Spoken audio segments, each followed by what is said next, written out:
Hello everybody and welcome to the United Stand. David De Gea. Where do we go from here? What do we do with David De Gea? Some would say it's time for him to go. Some would say build a team around him. I would say neither. I would say this is an experienced player that is facing a pivotal season in his Manchester United future like many others. It's not the end of the road for David De Gea. I actually think Erik ten Hag will massively enjoy having David De Gea at the club for the coming season. But beyond that, is there an issue? Because if I said to you, and this conversation, look, I'm willing to hit it head on. I can't wait to see the comments. Let's look at this at the end of the season, pragmatically, and give well thought out opinions. Because all season I've seen my keeper, and then I've seen other people just with their compilation clips of Henderson, which just go the other way. There's no doubting. Well, I can give you facts. David De Gea averages 12 passes per 90. Ederson's around 20, and that Sanchez lad at Brighton's 27. That's a huge difference. He's not on the ball enough for a modern goalkeeper. Leaving his line, he's bottom of the league for leaving the line per 90. He doesn't do it compared to anybody else. What's leaving the line? That's coming off your line and catching the ball high and things like that. He doesn't do it very often. But when it comes to save percentages and saves per games and goals that he saved Man United last year, he's top of the league for that, especially in relation to goals. Now, the reality is, well, he's probably not top of the league, actually. I would imagine Meslier at Leeds is, but he's right up there. And that's, for me, why he's Player of the Year, because he's been Mr. Consistent at Manchester United, and I believe he's one of the best shot stoppers in the game, and there are areas to improve. But I think Erik ten Hag is going to massively enjoy having David De Gea at the club for very different reasons for people's wanting to go in on David De Gea.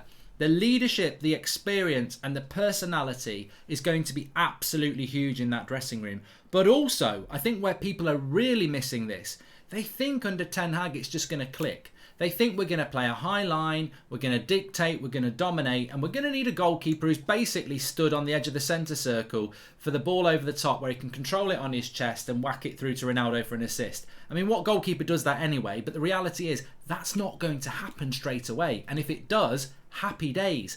But the reality is Manchester United are still going to concede chances next year because we're not going to rebuild our defence and our midfield and our front line to a position where we're not conceding many chances. And when we do concede those chances, you're still going to want a goalkeeper that's one of the best shot stoppers in the game. Next season is going to be rebuild. Now, I believe we can get fourth place. I believe we can go far in the Europa League. But you're going to have a goalkeeper at times that keeps you in the game. Because we're not going to go from where we were last year to competing with Man City and Liverpool in one season. And that's why in a transitional season, Ten Hag is going to massively value the qualities of David De Gea and his ability to make big saves when we're under pressure. And there is absolutely no way Ten Hag's not going to value that and think about taking that out of the team and getting it wrong. Because I tell you what, I would be stunned if David De Gea left this summer, and that's not what we're talking about. But imagine if he did. Imagine if he did and he brought a goalkeeper and that goalkeeper started making mistakes. People would be like, why have we replaced one of the best shot stoppers in the league for a new goalkeeper when it wasn't broken and he was our Player of the Year, arguably? Also, I think what's really important for Erik ten Hag when he comes back is that time and time again over the last few years, I mean, he lost the captaincy. I think De Gea gets mistreated by some of our fans because he's always been in tune with the standards of this football club. I believe it was after Newcastle at home a few years ago when Solskjaer was the manager. He was the captain. He never captained the club again. He came out at the end of the game and basically, it'd be worth going back and checking that clip because he called out the issues at the club that a few years later are now a reality. The players just don't get what it is to play for Manchester United. They don't have the quality to play for Manchester United. And David De Gea has always been very vocal about that. He was very vocal about it after the Crystal Palace game. So having somebody come into the team in a position that's important, who demands respect, speaks of the standards that are required and delivers on a weekly basis, this is something where Erik ten Hag can go, right, there's something for me to do there work-wise, and we'll talk that in a minute. But he's somebody I can trust. He's somebody who comes back first day of training. He's got my back. I can trust him. And the fans can trust him. The club can trust him. And as I build my team, I've got a goalkeeper that if we are under pressure, I know I can trust him. And I think it's just a problem that Erik ten Hag can put away for a year and go, look, there's things I want from that position, but there's so many positives with David De Gea for the next year. Look, next summer could be interesting for David De Gea. It really could be. But this next season, I think Erik ten Hag is going to massively value having a goalkeeper like that at the start of a project. And much the same as Ronaldo. I think Ronaldo almost falls into the equation of David De Gea as well. These two players have been the standout players for Manchester United this season. There's nobody else who can win Player of the Year. But in a year's time, both of them could be redundant, certainly Ronaldo. But they are massive in year one. And when you're looking at building a project and when you're looking at going to game to game, like Erik ten Hag said in his press conference, when you're looking at game to game, you're not looking at season 2 and season 3. You need some players who can deliver game to game. And in David De Gea and Cristiano Ronaldo, you've got two players who you know game to game are going to deliver in the first season. And that's really important. But there is a huge issue around David De Gea that must be resolved in the build-out of Erik ten Hag. And it's where you fit here that will decide how many years David De Gea has under Erik ten Hag. Now, I've compared him to Ederson and Sanchez at Brighton because actually I think Sanchez at Brighton is a goalkeeper that I wish we had at Manchester United to work alongside David De Gea to maybe take his spot over the next couple of years, because there's this obsession with Henderson, but I don't actually think Henderson's that good.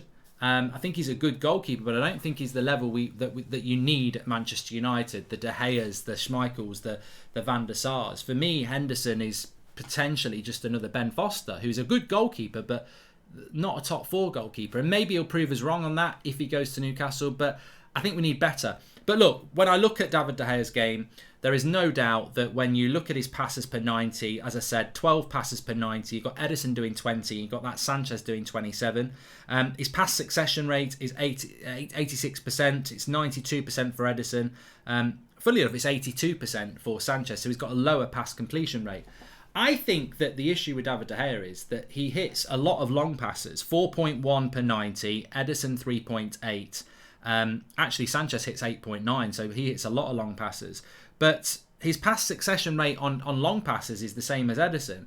I think the problem with Manchester United is that very clearly David De Gea isn't on the ball as much as Ederson or Sanchez is at Brighton. And you've got to ask, why is that? Because I don't think his pass completion rate is terrible. It's not as good as others, but I think it can be better. I personally think there is a better passing goalkeeper in David De Gea than we see. I think that Manchester United, in the way that we play, I often see it where David De Gea tends to boot it out or misplace a pass when he receives the ball in what I would call is a crap position. Now, I see Alisson and Ederson receive it in a bad position and they'll play a lovely direct pass into Robertson or Van Dijk. But remember, our back four is a Telles or a Shaw, it's a Maguire, a Lindelof, or it's a Wan-Bissaka or a Dalot. These players aren't the sort of players that they don't want the ball under pressure. Most of the time, they're giving it to De Gea to pass it to him under pressure. Can he give it back to them? Most of the time, he's having to boot it out, boot it here or whatever. Are we a team with a back four that actually wants the ball from their goalkeeper?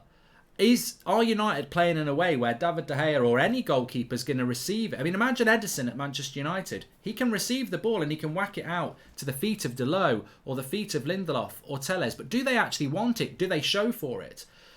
We've seen Manchester United this season. They don't want the ball. Whether it's the midfield, whether it's the defence, there's no responsibility there. So in no way do I say that David De Gea is brilliant at his distribution, but I definitely think it can improve. There's no doubt that there's aspects to his game that are superb this year. Shot stopping, extraordinaire. But his ability to come off his line, his ability to pass the ball must improve. And I think Ten Hag can improve that. But the big positive with David De Gea for me is that he, on average, he is... where did I get this from? So this was about goals. Prevented goals this season, 7.1. Ederson, 0.6. Sanchez at Brighton, 2.15. So 7.1. He's prevented way more goals than anybody else this season. And he's on average per 90, he's saving 4.4 shots. Ederson 2.3 and Sanchez of Brighton 3.8. So this is where David De Gea's strength is. As a shot stopper, as a preventer of goals, he is elite. And that is what a goalkeeper is there to do. Distribution, ability to come off his line, there's work there to be done. And I certainly think he can do that. But I think over his first season at Manchester United, it's going to be very important that Erik ten Hag has a goalkeeper like that. Interested to see what your thoughts are anyway. I've had my say. I think Ten Hag is going to massively value David De Gea in year 1. Whether he's here in year 2 and 3 very much depends on whether we as a team become more progressive from back to front and whether David De Gea can improve there. I think he can, and I think it's an area to improve, and I think he'll be open to that, and I think Ten Hag will be open to improving him as well. So I think it's going to be a very big season for David De Gea. But I'm interested to see what your comments are below. I think Ten Hag's going to massively value him.